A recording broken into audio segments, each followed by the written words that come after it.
All right, the final game of the round, the blockbuster, the absolute best game of the round, in my opinion. The Warriors take down the Tigers 26-24. A bit of controversy surrounding it with Chance going into Seyfarth's shoulder and staying down, but when you're on the right side of that, I think I just it's obviously not ideal, but look, I'll take it, and we've been on the other side of those, and I think you just have to take it when it comes.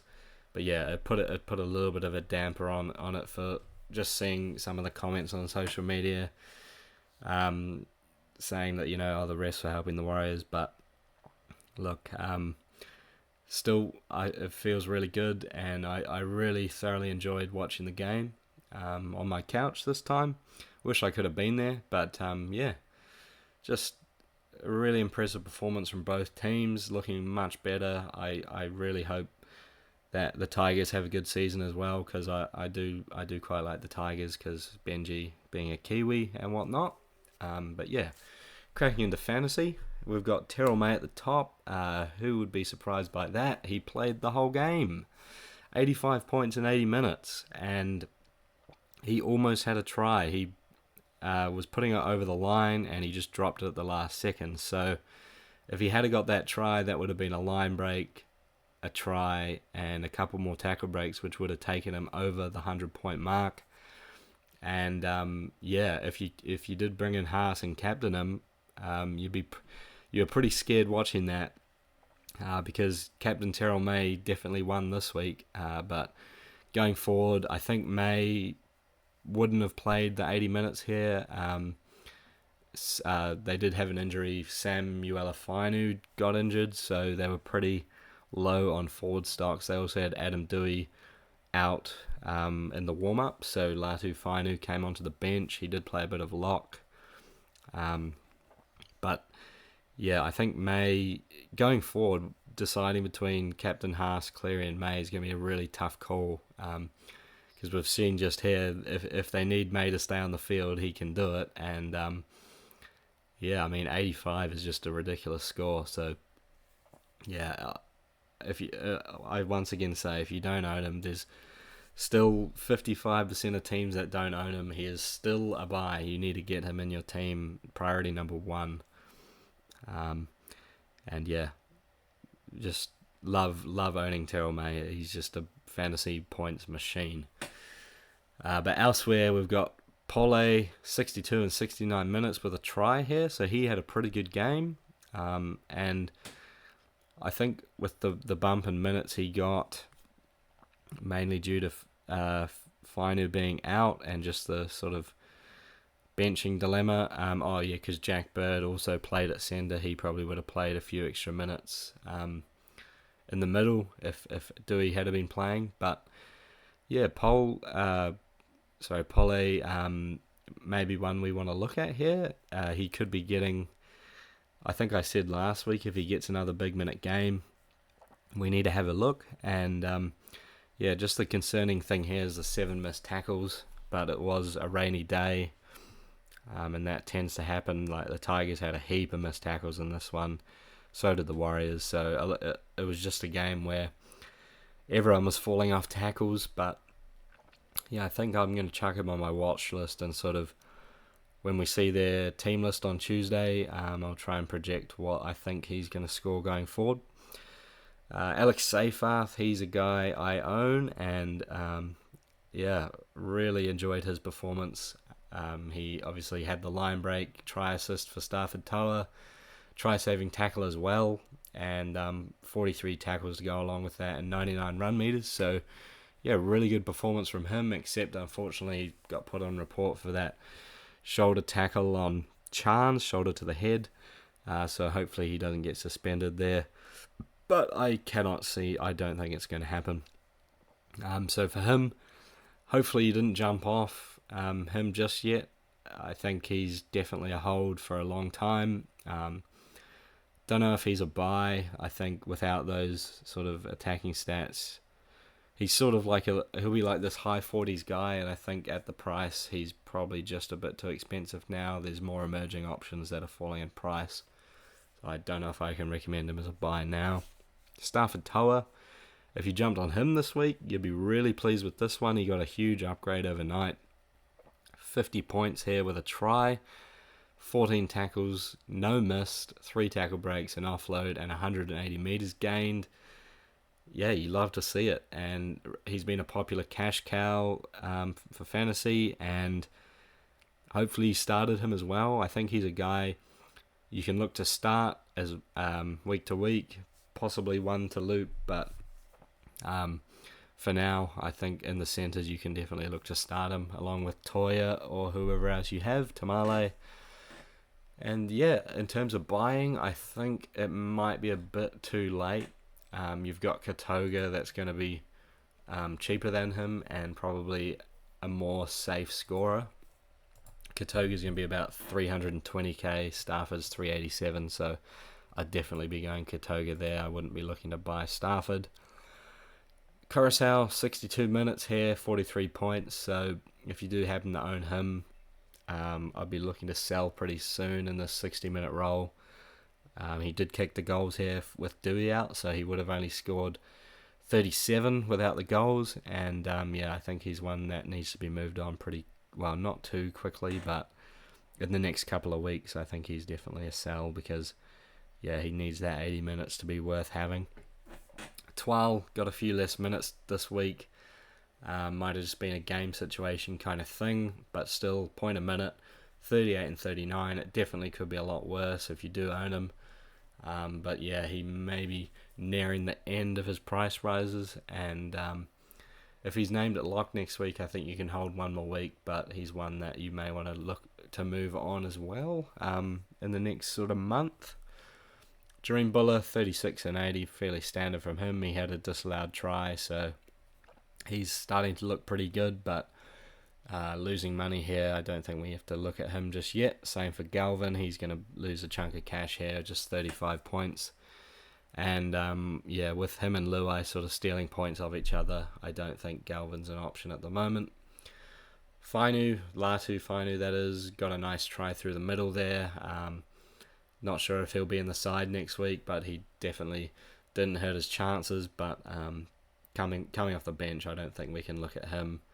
Just unsure of his role, if he's going to play a ball playing lock or not. He probably will be the 18th man, so I wouldn't be going there. Taruva, he got an HIA, did he? He had an HIA and he passed that. Didn't get a try this week, so just the 27 points.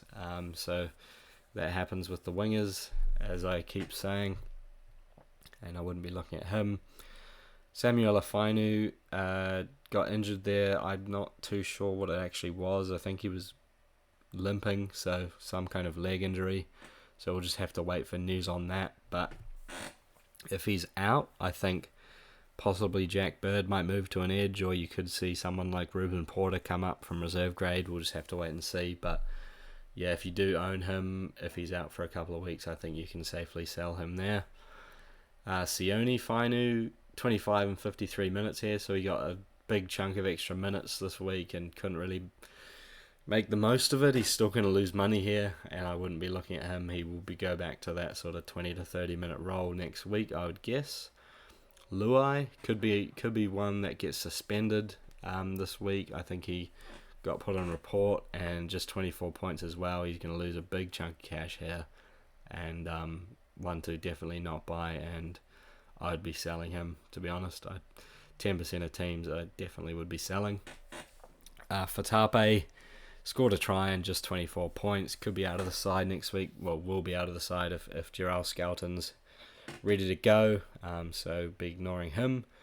Bird played at centre 80 minutes and just got the 23 points. I think his days as a fantasy gun are well and truly over, and I think you definitely can sell him unless we see him start on the edge next week. But I think initial thoughts are sell.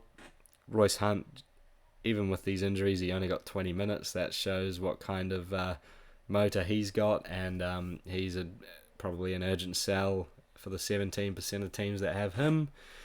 De Silva, 14 points in 18 minutes, just playing the crumbs minutes at hooker. Wouldn't be looking at him. He kicked a nice goal from the sideline as well. So well done to him for that. And then obviously Adam Dewey was a late scratching in the warm-up. He injured. I'm not too sure what happened, but he may be back next week or he might miss a couple. We'll just have to see. Onto the Waz. Chanel Harris-Tavita leads the way with a 58. Once again outscores Luke Metcalf.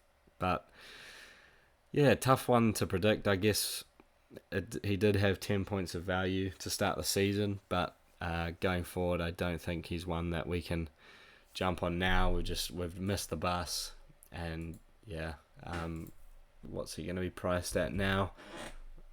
497k. So yeah, I don't think we can go into him priced at that. But he had a really solid game, 2 turnover tackles, 29 tackles as well, and some kick meters in there too. So yeah, 4.73% of teams will be really happy. Wade Egan continues his really good start to the season with 52. So yeah, he's just been a guy that keeps putting up the good numbers, but I just think it's too late to get on him. If you do need a hooker, you could do worse, but I think the value's pretty much been sapped up from him. I think going forward he'll be like a 50s, low 50s guy, and priced at 669. I don't think we can go into him at that price. Aaron Clark, so he had a really solid game NRL wise and scored at a PPM here, 50 and 49 minutes. So yeah, he's an interesting one. Obviously the Warriors are going into the bye, so I don't think any of these guys will be a bye this week, obviously. But coming into round 6, I think Aaron Clark's one we should take a look at. I think, he gets the start at lock. He's definitely going to play 45 to 50 minutes a week, and yeah, he's in pretty good form. I think he'll be due a barge over try some point during the season, and yeah, really impressed with him. Luke Metcalf, I did sell him this week, but I'm honestly really happy to see him score well. 48 points in this one, with a try, and his break-even was 30, so he's going to make a bit of money here. Base stats are down a bit.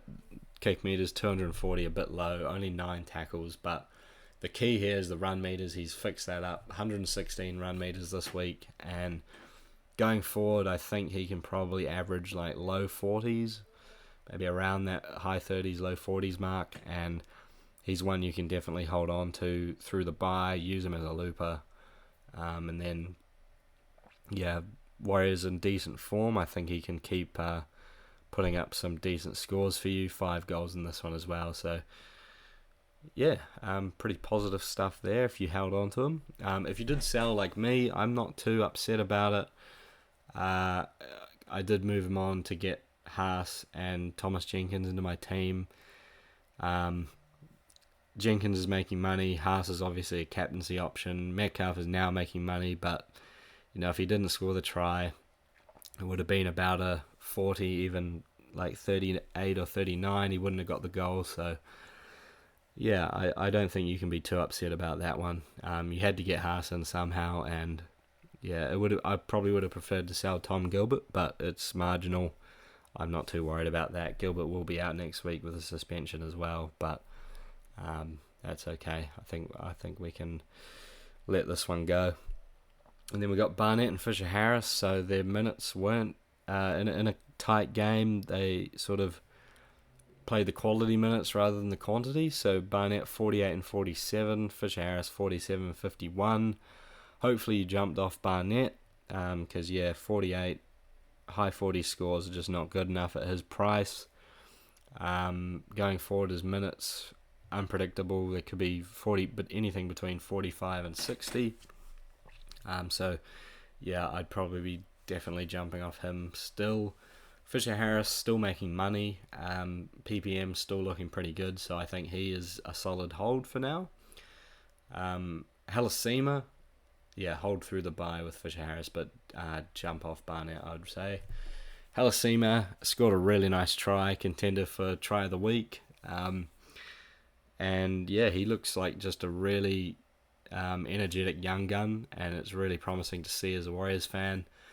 But I think he's going to stay in this 30-minute role as much as fans would want him to play more. I think Niokore is going to play that 50 on the edge, and then Halasima is going to come on in the second half and inject a bit of energy into the team. And going forward, he's not going to score a runaway, 60-meter try every week. And without that try, he probably, it'll be about 24 points. And I just don't think if you're buying a guy that's going to score you mid-20s points, I just don't think it's worth it. But anyway, they've got the bye this week, so we can come back to him next week if we think he's going to be worth buying. Jackson Ford, a few less minutes this week. Scored the 42, but he's quite expensive, and I wouldn't be looking to go into him. Pompey played centre here, as Rocco Berry was a late out with a hamstring injury, so Pompey's probably going to be playing centre going forward, and I just don't think he's worth a buy at this point in time. Kossi had a pretty solid game for a guy that, bit of a, skeptical about him coming into the team. He actually had a really solid performance, and got to give him credit where it's due. 35 and 69 minutes, he did have to come off with an HA, which he passed, but I think if Berry's going to be out for a couple of weeks, Kossi's probably the guy that's going to drop out when he returns, so I don't think we'd be looking at going into him there. Chansey, 233 run meters, really strong game from him, but just 33 points. I think he's not really a relevant guy, relevant scorer at the moment. Maybe we can come back to him around Origin time, like last season. Capewell, 8 missed tackles here. He's just one that we can just ignore, not very fantasy relevant. Tuapiki, standard winger game here, didn't score a try, scored 30 points, wouldn't look at him. Niokore did score a try, but his 60-minute edge roll, he's just not much of a fantasy gun there, and I wouldn't be looking at buying him. Vaimalga, PPM here, 30 points in 29 minutes, but break even to 29. Tough to trust him getting this 30 minutes every week, although now with what's his name, Dylan Walker gone, maybe this is his role now. He'll be like that 30-minute guy, so potential one to look at. I think it's his price, 243, so potentially one to look at in a couple of weeks, but the upside doesn't feel that good, and if he's only scoring you 30 points a week, I think we can probably find better options. Bunty Afoa, just the 26 minutes for 30 points, wouldn't be looking at him. He's probably the first guy to drop off the bench. He's definitely not nailed in that team. And then Leotawa, after some big scores the past couple of weeks with tries, he comes up with a 21 in 80 minutes. So one I would look to avoid probably. Just not the most consistent fantasy scorer. And then just quickly touch on Dylan Walker being out. Obviously, we saw Clark maybe get a few extra minutes at lock there, and then potentially Vaimalga pick up a few extra minutes as well. But I don't think too much changes here for the forward pack. We'll just have to see how they line up in round 6 and see if anyone's worth buying. But that'll complete round 4. Round 4, and I'll look to record a video maybe on Tuesday going over the team lists, and I'll catch you guys in that one.